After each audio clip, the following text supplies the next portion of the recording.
Hey everyone, welcome back to Raising Kind Humans. I'm your host, Katie Doty, and today you get to listen in to a conversation I had with Lynne Kelly. She is the author of A Song for a Whale. She also wrote Chained and The Secret Language of Birds. But this story that we are going to talk about today is A Song for a Whale, and it's a beautiful middle grade novel about connection, communication, and being heard. The main character, Iris, is deaf, and her journey to connect with a whale who sings at a different frequency is just magic. It's really quiet, powerful story that shines a light on the deaf community in such a meaningful way. And my kids and I devoured this book. Lynne has this beautiful ability of drawing connections between children and animals. And every chapter I was in awe. And so I highly recommend go grab your copy of A Song for a Whale. And I guarantee after you read it or after you listen to this conversation, you'll probably be wanting to learn sign language and teaching your kids sign language because that's what happened to us. Also, if you love using stories like this one to have those deeper conversations with your kids, I want to introduce you to something that I'm creating called Social Studies. SOUL, Social Studies. See what I did there?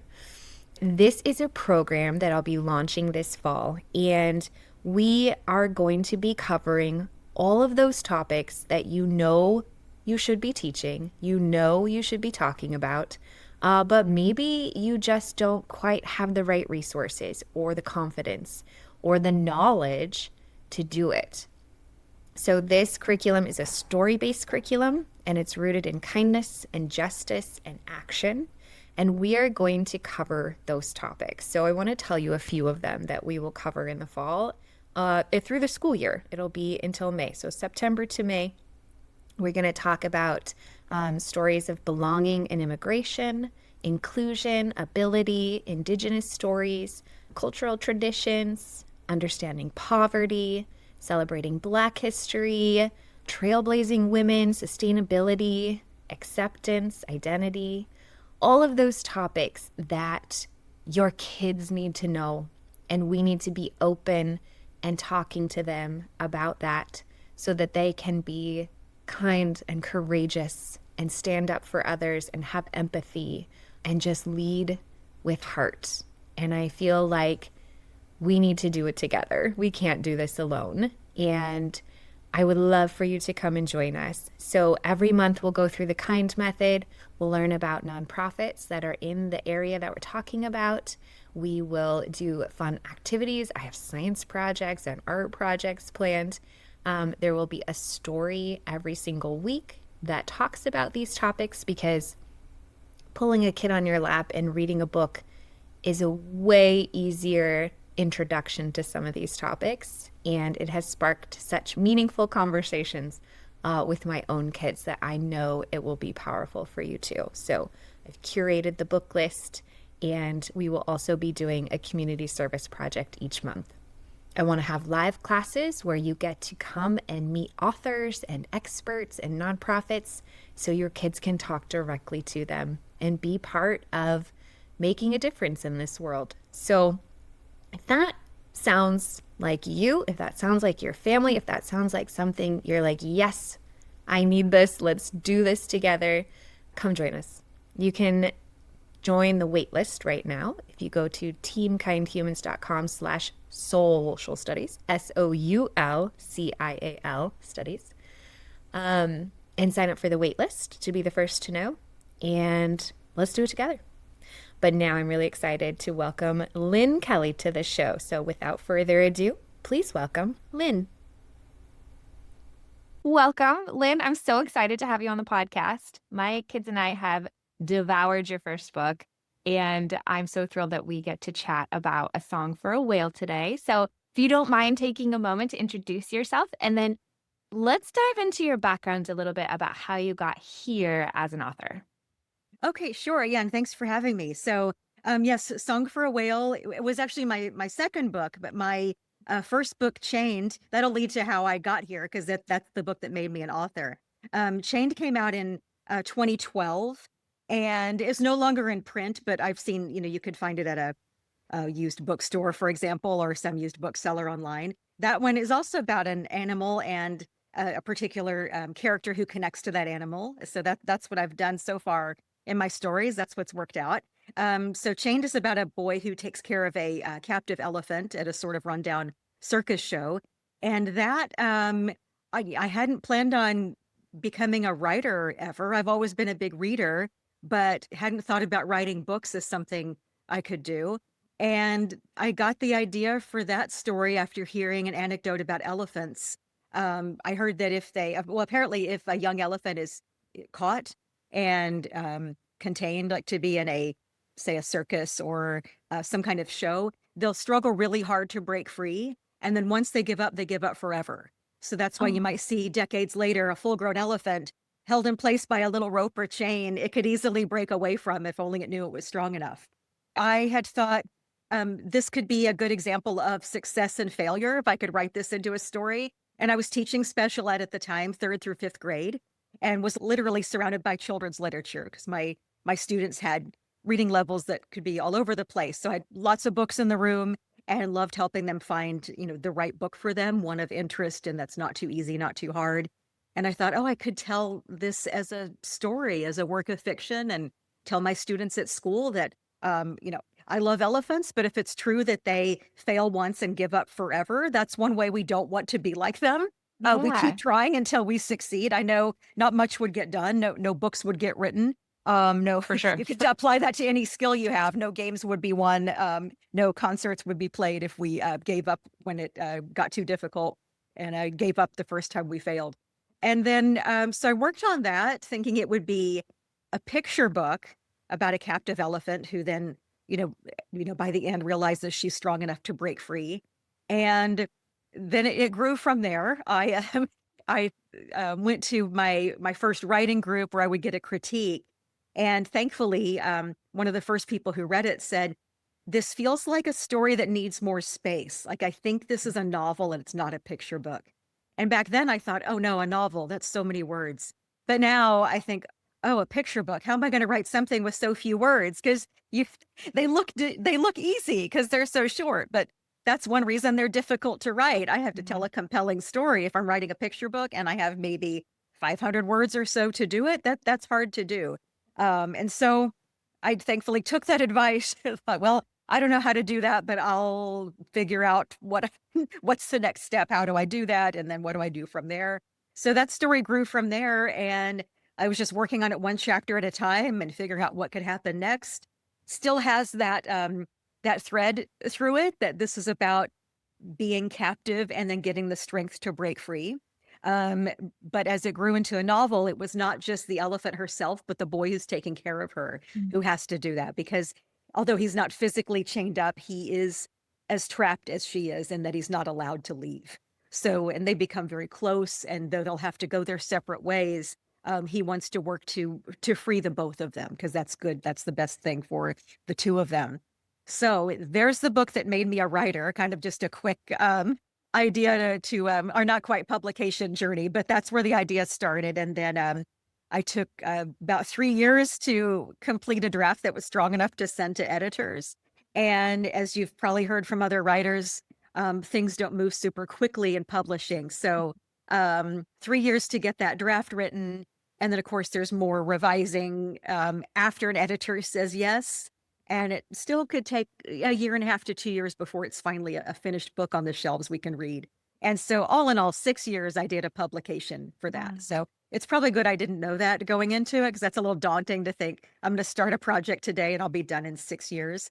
Yes. But I'm glad I did it because then I discovered I really like taking an idea and turning it into a story. And it's a lot of work and, of course, takes a lot of time. But I thought, all right, I think I want to keep doing this. Plus, I've spent a lot of time learning how to write a book. So why don't I? I should keep doing that and keep writing more. So then I had a you know, gap of a few years before Song for a Whale came out. And I don't know if we're leading back to a question you had maybe about how that started, but there's how I became a writer and then um, wrote more from there. And the idea for Song for a Whale came up when I learned about the real life lonely whale called 52 Blue in real life, 55 in the novel for a couple reasons. And this is a whale who cannot communicate with others, probably because he sings much higher than other whales do. He's called 52 because at least when he was first detected, he sang at a 52 hertz frequency when most whales would be 10 to 20. So it's quite a difference. Now, for us humans, that's a really low sound still. It's the low, I read it's a low note of a tuba. It would compare to that. For a whale, that's apparently so screechingly high, he can't be understood. So I kept thinking about this whale and wondering, why is he like that? And is he aware that he's different? Is he aware that no one else can understand him? And is he okay? Is he okay with that? Apparently he's been around for, 30 years or so that we know of. So obviously he's surviving okay. But I just kept wondering what his life would be like and why he's different. And so after a couple days of that, I thought, I maybe need to write this down. I need to maybe write a story about this. We look for those ideas as writers, those ideas that don't let us go, and that lets us know maybe there's a story here and other people will connect to it like I did. And thankfully people have, and that that worked out to a story also. And then again, started with an animal, something fascinating I learned about an animal. And then I came up with who this character would be, who would connect to him, who would feel compelled to go track him down and not just, be fascinated enough to, read more about him. That wouldn't make much of a story, but who's going to be doing something? Because we need our characters to be active and doing something. Must be a character who, for some reason, feels like he does, like her life is similar to his in a way. And so that's where Iris came from as someone who's the only deaf kid in school. She understands that life, being not physically alone, but being isolated because she doesn't share a language with those around her. It's absolutely incredible the way that you have tied together this girl who feels different, who feels isolated, to a whale specifically. Right. How did you draw that parallel? But then also the way that you develop both characters alongside each other is it's just shocking to me. It was so Uh, beautiful. And I look for stories to read to my kids that will stick with them. And I feel like this book is one of those books that they will not soon forget, because not only do they get to hear about, from a first person's perspective, a kid with a disability, from a perspective where, like, my kids want to be her friend. They are cheering for her. They want her to succeed, that they want her to find the friends she needs. And they actually get to hear her thoughts, when in real life, we don't get to hear the thoughts of somebody right. who's deaf. And so it just helps kids see a different perspective for someone with a disability like Mhm. that. And I'm in awe of the way that you tied that together. So can you go back a little bit to your background with sign language? Because that was a huge part of the book, which now my daughter Right. is all in. Like, she wants to learn sign language fluently because she wants to be a kindergarten teacher. And she told me the other day, she said, "Mom, wouldn't it be amazing if I just learned sign language now? So when I teach kindergarten, if one of my kids uses sign language, I can talk to them." I said, Oh, "Yes, right. that would be Yes. amazing." Eas- So take me Easier back. to learn it now, right? Easier to learn it now than when you're an adult. It is hard Yeah. to pick up a second language as an adult. So first, I'm going to recommend my favorite website for learning sign language. It's called ASL University. They have a YouTube channel. You'll find it either that or Dr. Sign. Their website is lifeprint.com, but it'll come up if you look for ASL University. So that has a huge visual dictionary. So you'll click on a letter of the alphabet and this huge list of words comes up along the side, and you click on a word and a window comes up of a deaf person signing the word. So since it's Amazing. taught by a deaf person, you have a good language model there. And they have free lessons. So it's a really good content and it's free. And so there are that's one good way to pick it up and to start learning a little at a time. Okay, that's incredible, because that's exactly what we Yeah. are looking for. Then do you Yes. have any other suggestions? So when you're learning ASL or sign language, what how does it correlate to like English and as far as grammar or putting signs together to Mhm. make a complete sentence? Or what would that look like when you're learning? Should you just learn individual signs, or what does it look like for somebody who wants to become fluent? Right. So it is different from English. So, in addition to learning signs, it's helpful to learn some simple sentences too, which you could do for on a site like that. And I think the best thing is to look for deaf creators who are putting the content out there about learning sign language, because you'll see if you look it up, you'll see a lot of people who have they might have a ton of followers, and it's really annoying for the deaf creators who are doing this work and teaching their own language when someone who has maybe taken a class or they've picked it up somewhere and they're teaching, I'm putting in quotes, and then they get tens of thousands of followers somehow, and so it's just it's a social media thing for them, an influencer thing, and if you do that, you might be learning things incorrectly. Yeah. I'm thinking of somewhere, deaf people will chime in and say, this is not the right way to sign that. And then, they'll get deleted, they might get blocked, for that rather than, if someone is honestly interested in learning, you're not going to block people who are experts who tell you, Right. who offer some correction. So anyway, all that to say, look for the deaf creators who do that. And then, yes, and you'll see that too, as you look at some of these lessons, they'll have, maybe it's a vocabulary word, it's a sign, but then they'll put it in some context for a sentence because the structure is different. There are historical reasons for that. One is that American Sign Language was, or I should say, sign language instruction, deaf education was first started by people who came over here from France, who studied education for the deaf in France and then brought it here. And so some of it does follow French grammar more than English. And Okay. so there are differences in the grammar. So, but yeah, certainly do both. Learn some signs and then look at some simple sentences that the teachers will put together too. So learning simple phrases, simple sentences, what would you recommend, I guess, then for kids around the elementary age to kind of have in their back pocket? So if they come across a child who is deaf, that they would be able to, kind of let them know, one, hey, I want to try to communicate with Mhm. you, and two, kind of show them the respect, like that they're learning their language and that they want to learn from Right. them as well. Right. Yeah. So that's an important thing to keep in mind because, and we could use Nina again as an example. So A for effort for her. So she I love was trying to Nina. learn Yes. it, but also, yes, have respect for the person in front of you who, again, is an expert in the language, and respect that boundary that's there, and to take their feedback too. So another thing Nina did not do was, well, stand back, watch, and listen, and observe and take any correction. So if we have to be that's for learning anything, we have to be willing to try things and make mistakes and then take feedback and try to improve. But certainly someone can learn how to sign their own name. They can say hi and introduce themselves, and that's a way of letting someone know, I'm picking up this language, or I'm trying to learn some and I'm willing to communicate. And the person might be so signing something back, or they might want to write a note back and forth. Or now, of course, you can type something on a phone if you have that with you, and then communicate that way. So I would, take their lead in how they want to continue the conversation. Oh, that's such good advice. I love that. Yeah. Start with your name. Hi, my name is. Right. Yeah. Right. And then Like you do for when you meet most people, that's how you start out.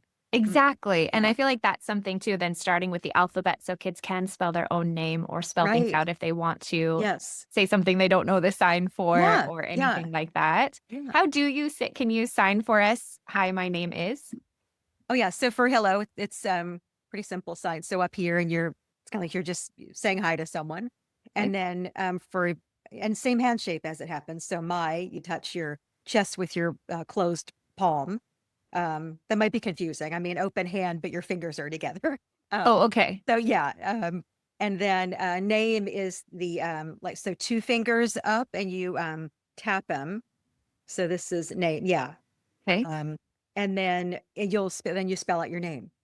Okay. I would Okay. spell out So my name hi, like that. my My name, name, and then and you then would spell out your name. spell it out. Okay, Hmm. perfect. I think that's such Yeah. a great starting point Yeah. for Yeah. kids and then learning the alphabet to go along with it. Hmm. So, what's your background in learning sign language? How did you get into that? And then, do you have people in your family or in your community that inspired you to learn sign language? What was that journey like? Oh, right. So that sign language was something else I never planned on doing. So I found I'm good at discovering things, stumbling into things and deciding, oh, I love this and want to do it forever. So that happened with writing and with sign language. And then in this, in this book, the two worlds came together.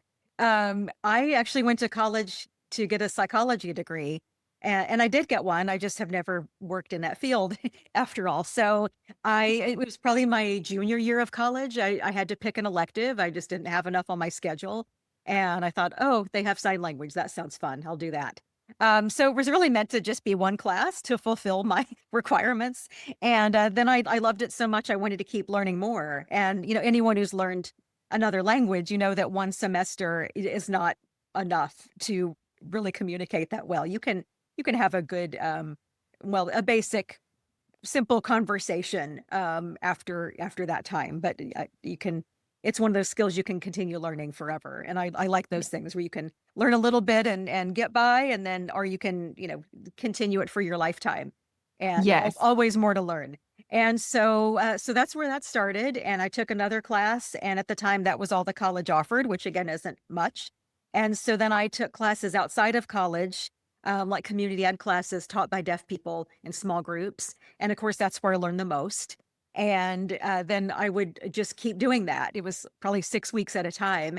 And I continued that for a year and a half. So as one course ended, I would sign up for another. And because we were in such small groups, and we could just pick up where we left off and Yeah. continue. So that went on for about a year and a half. And by the time I graduated, I thought, well, I don't think I'm going to use this psychology degree I just earned. I want to do something where I could continue using sign language after that because I loved it so much and wanted to keep using that. So then I would, of course, had to learn much more. Again, it can be a lifetime education, and so I would go to interpreting conferences when I could find them and could make it to them. And I would take. I was trying to remember what do we call webinars before we had things like Zoom and before we were online. At home workshop, I guess. But at the time, that meant ordering videotapes, VHS tapes in the mail and watching them at home and then mailing them back. So those were Amazing. my sort of on what we compare to an online webinar now. So a lot easier to find classes and such now. So that's what I was Yeah. doing then. And then of course, interacting with deaf people when, as much as I could, because that's where I would pick up much more. And then I started interpreting and continued that to this day, and hopefully will do that forever also. Um, So I still enjoy that work. where do you interpret at? I like variety. So it is Yeah. a good field in that it can be very flexible and it can provide stability for someone who wants a consistent job at one place every day. So some people do work at, say, the same school or the same school district, and they know where they're going every day and they have that work for all day long. I've done that, but I prefer more variety, and also I'd like to stay near home. So, Mm, so it's nice now that I have the writing too, and so I'm able to keep it flexible also. So maybe if there are times when, say I have a deadline, I really want to turn something in, I can just not accept any work mm. for that time. And then when it's done, all right, I need to pick up some more some more work now that project is done. Still need to keep up that work too. So what I do most often is work at community college campuses. So for the deaf students there taking classes. So I'll do that. Sometimes that's a regular class I'll go to, 2 or 3 times a week whenever they meet. Other times I'll fill in for someone who's absent or go to if a student needs to go to the tutor or meet with their professor or something like that. I'll do those at community colleges near me. Public schools also, but again, not an all day thing. I'll go maybe 2 hours at a time to fill in for, a class that they aren't able to schedule one of their district or school interpreters at. So I'll do that. So I kind of prefer having, well, the flexibility for sure. And also I'd rather do, say 3 shorter assignments a day rather than like 1 8-hour assignment. Yeah. So I'm not in the same place, all day long. I prefer that, variety, during the day too, rather than, in addition, I should say to week to week. The schedule does vary for me, week to week, really. Yeah, I like the flexibility and kind of the Yeah. spontaneity of that. And then you probably get to Right. meet a lot of cool people I and do, different yeah, scenarios. and learn so many different things too. So I'll do medical appointments too. So again, that's something that's not gonna be, a regular thing, of course, but I watch for those assignments to come up if I see there's a medical appointment near me, physical therapy or someone's going to their doctor, wherever they might go, then I could go and interpret that appointment too. So the other all kinds of things. So education, business meetings, if some employee is deaf and they're having a meeting at work, they would bring in an interpreter for that when they might not need to have one there every day. So, yeah, all kinds of things we get to do. Now, the best work, though, and again, which led to our ties to Song for a Whale, shortly after I started writing it, I didn't know much of the story, but I knew, all right, I have this deaf girl who's here in Houston. She's trying to track down this whale who is, of course, nowhere near here. She has to get to the Alaskan coast somehow. I think she'll get on a cruise ship to get most of the way there. And then I see an announcement for the need for a sign language interpreter to go on an Alaskan cruise and No interpret for a way. deaf couple. Yeah. So, and it was maybe 2 weeks away. And I was kind of nervous too. Like, I haven't done this kind of thing before, but I thought I need to just click yes right now because someone's going to take that if I take too long to try to make up my mind. So it was just too perfect. So I grabbed that and was able to go do that job. And I could put job in quotes too because it didn't really feel like work so much because I enjoyed everything I was doing there and had a lot of downtime. And the best thing was I got to see the sights my characters would be seeing. What are they sailing past? What's it like to see a glacier up close? What's it like to see whales leaping up next to your ship? All of that. And then the more mundane stuff too, like what are the cabins like? And how does dinner work? And where do you go? And who are all these people who work here? So I got to ask some questions of the staff that worked there too. Some they maybe should have been concerned about. Like I wasn't sure like how would Iris kind of go off on her own. And so I was asking, hey, if say a 12-year-old, for example, leaves during an excursion and just never comes back, would we leave? Would we have to wait for them? Going, and I think Oh I'm no. wondering, ma'am, are you abandoning a child Oh in no. Ketchikan, Alaska? So I did tell them I'm a writer, so I might have some weird questions. And I found out, no, thankfully they would not leave.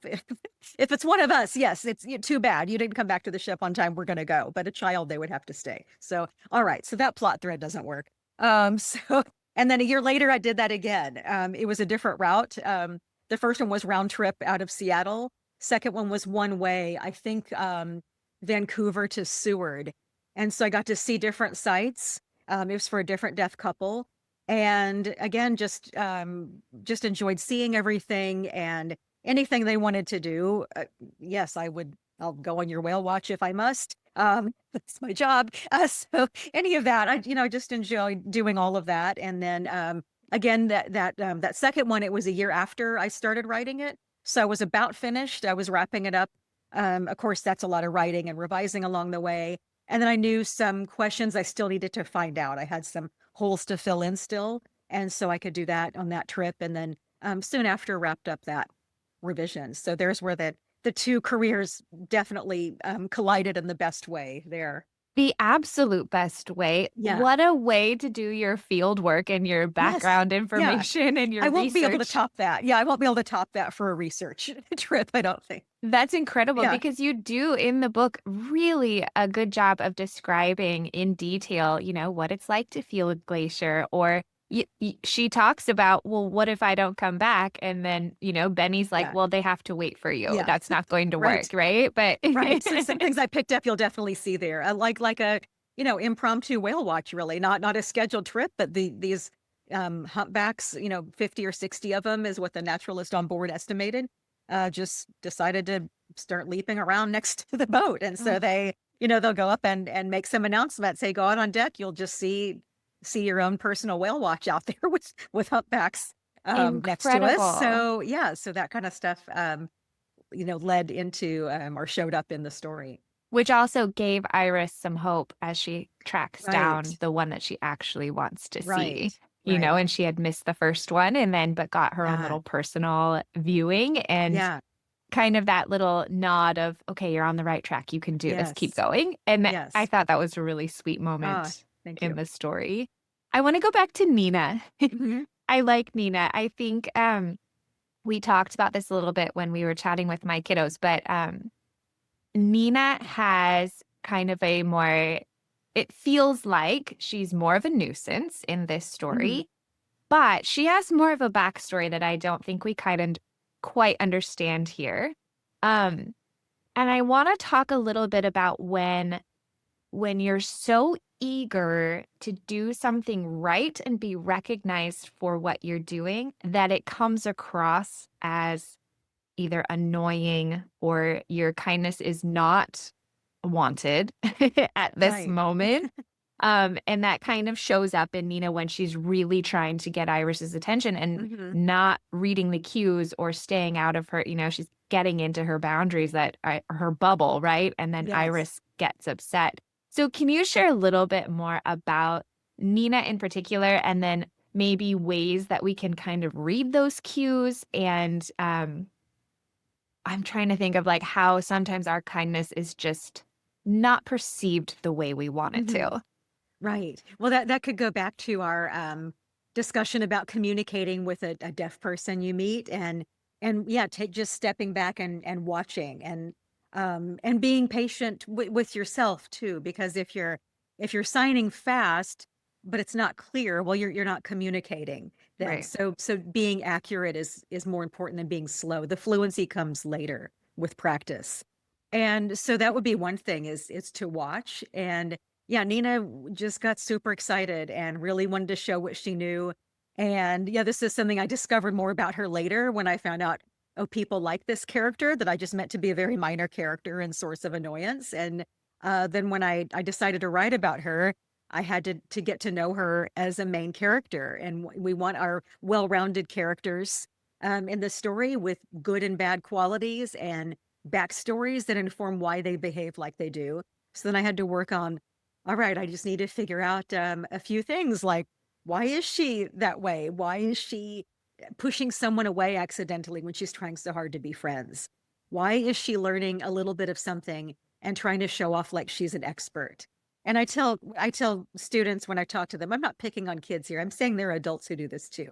And we're not learning if we're just, rushing ahead like we're suddenly an expert because we watched one video. So we can Right. again, let's listen and learn too along the way. Great to be curious, but we'll learn the most if we're also taking time to observe and to listen. So and honestly, I thought if I were a kid, say, Nina and Iris's age, and I had a deaf student in my school, I might have been like the Nina. They were just so excited to show off this new language I was learning, and maybe not noticing till later. Maybe I overdid it. Maybe I should have stepped back a little. So that yeah, that's a little about Nina, and then again how to watch for those cues and take a step back and take their lead really. Again, they are the expert in their language, so see, do they want to continue signing with you? Would they rather write or do, multiple things to communicate? So and so as you're learning, you can still communicate better.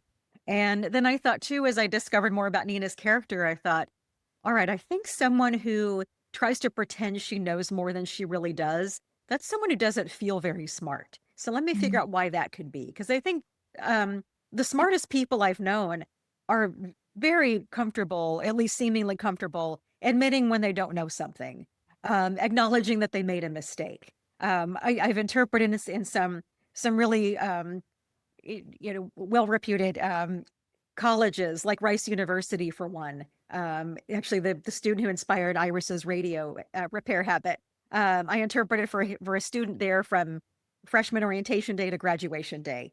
And that's one of those schools where it seems like everyone around you is really smart. And Mhm. of course, the professors there are really smart. They know what they're doing.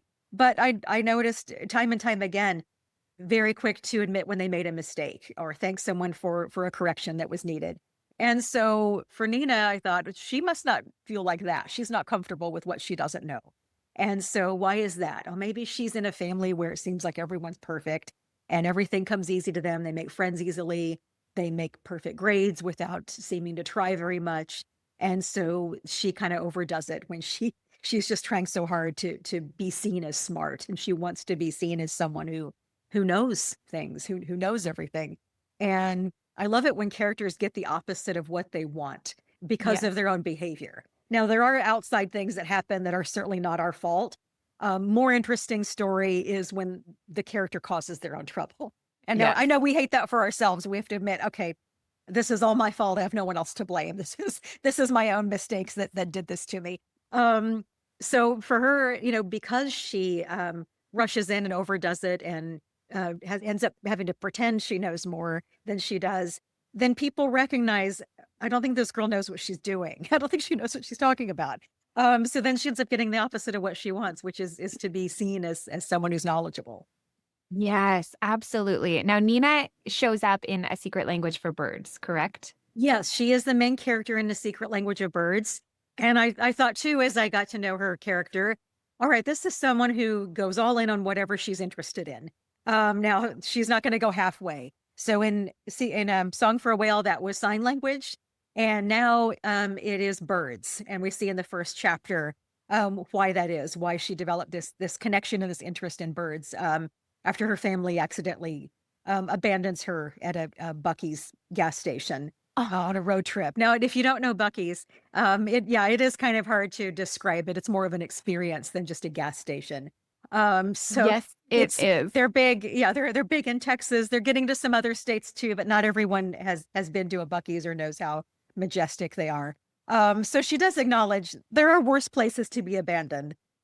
Still doesn't feel great that the family is driving down the road, not noticing they are one She's kid not short of, there. of a full minivan. Yeah, not noticing anything's wrong. So, and then she, sees this bird that she swears is showing her his nest and even sounds like he's singing her name. So there's where her fascination with birds starts. And a challenging hobby for someone who, has trouble, stepping back and watching and listening. You can't be successful in Patience. your bird watching if you're going to rush in there and yell with with excitement about what you've seen. They're going to take off. So it's one where you have to stay back and observe and listen, and that's where you're going to see what you are after and where you're going to learn the most. Oof. Okay, I have two things. One, I love that you put Bucky's in there because we actually went to Texas last April to Mm. watch the eclipse. Oh yes, right, And right. we were staying down in Austin, but Mhm. there were supposed to be rain and cloudy. So we just started driving north and we ended up stopping at a Bucky's. And it was the first time we'd ever seen one, which Mhm. you're right, they're kind of magical. They're huge and just like an experience in itself. And then we ended up just staying put. And so I bought like a Bucky's blanket and we got some food and we just sat out in the parking lot and watched the eclipse Oh, at the parking perfect. lot of a Bucky's. Yeah, So that's perfect. my kids are gonna love Yeah. that that's in there. Um, and then two, I am just so in awe of your ability to take kind of these insecurities of children that we all kind of face in Yeah. some capacity or another, and then you tie them to these behaviors of animals, which is such a kid-friendly entry point into talking about these emotions and how we feel and the way that we are perceived. And you do this consistently. Like, I cannot wait to get my hands Oh. on this book. And you have another one coming out this fall. Same idea with a child and a connection to an animal, but they both go on this journey of Mhm. learning about themselves through loving this animal. So tell us a little bit about the one that's coming out in the fall. Yes, I'm excited about my next book, Three Blue Hearts, which, as it happens, comes out right before World Octopus Day. Oh, perfect. This will be out October 7th, and the next day is World Octopus Day, and that's a coincidence. And this book is about an octopus, is why I bring that up. And so in this book, my character is Max. He's a compassionate 12-year-old kid who loves books, loves animals, has made some really embarrassing mistakes that have happened to have a large audience, and is very different from his dad, though they look a lot alike and have the same name. So people do connect them and expect him to be like his dad, and his dad does too. And so this summer at a beach town in Texas is a welcome vacation from his dad's expectations and everyone else's. He's at this beach town with his mom. It's a town that I've created out of different coastal towns put into one, largely based on a town called Indianola, which is actually a ghost town because it was pounded by two huge hurricanes in late 1800s. And then the people there said, all right, this is obviously not a place to live, and moved. But I thought, what if it weren't? What if it did come back after that? And so there are some cool things about that town, and then plus Galveston and some others that are in this fictitious beach town setting. So Max gets to the beach town, and it's during a bad storm, and the power is out. Doesn't seem like a great start to the summer. And but then on the next morning when he's walking the beach, he finds an injured octopus on the sand, and then is thinking maybe he's in the right place at the right time for once. And also, whatever happens is up to him because no one else is around, and he doesn't know what to do, but knows he can't just walk away. He can't leave this octopus lying there. And so he is able to get help for her and ends up taking care of this octopus over the summer, and meets some really good friends there too. So there's a good trio of friends in this one. And an octopus is probably, I don't know if there's another animal that's as different from a human as can be. It's one of those that is about as different from humans, far from humans as you can get. So that was a good challenge too, to show how can he be so connected. I think it's easier to see it with an elephant or a whale, at least that, they're another mammal anyway, and we have some commonalities there. And this one is so different, but he does form a strong bond with this octopus, and then with these good friends that he has too. So that's his summer at the beach, and then also has to find some strength to stand up and say no when it's difficult to do, but it's the right thing to do. Okay, I cannot wait. That will be something we will look forward to this fall for sure. What do you do when you have a date that the book is coming out? So it's obviously done being written. Mhm. Do you just start on the next one? Do you take a break? What's your writing plan? Oh, both. I do take a break, and yeah, it is done and written, but then there are different stages of edits to do. So there are some small edits to do, like first pass pages is one. That's where it's looking pretty much like a real book by then. Not a printed one like an advanced reader copy, but it's looking like final. They look like pages of an ebook, for example. And we're making small changes then, little fixes. These copy editors are so good at catching things that everybody else missed. And all the times we've read it, they'll find an extra word or a missing word or comma misplay, all of those. They're very good at that. Other editors are better at the big picture stuff that comes earlier in the revision process. So there's that to do too, but then I like taking time to catch up on some reading of other books, because I'm still, of course, a big reader, like every author I know. And then I start thinking about what the next ideas are. So I have a lot of notes that I take and sort of knock some ideas around on what kind of story I can write next. So that's kind of where I am with that. So I do like to start on something new, even though it does take time to get back into it, though. And I know other authors have said that too. It seems like every author I know has said, yeah, I sit down and start to write a new book again, and I think, why do I not know how to write a book? How did I forget? I just did it, right? I've done it many times. But I don't know if it's like because we've been in revision mode for so long, and then we have forgotten how to actually create a new story. So it does take time to get back into that. But I think reading books helps, or if not, it's fun research too. So if I'm thinking about a new topic, or just to keep up with what other books are out there, because there are so many wonderful books published every year. Well, it probably feels similar, like as a mom, I have older kids now, but when I go to pick up an infant, I'm like, oh, Right. where do I put you? How do Yes. I don't remember how to do this. And Yes. yet, I did it, and I Yeah. was in the trenches. Yeah. But Yeah, then it probably for you as a writer is like, oh, okay, now I remember, and you settle Right, back in. right. And I do like that exploration stage of it where the pressure's off. Yeah, I don't have a contract for anything right now. I can kind of figure out where this could go. What is the next story?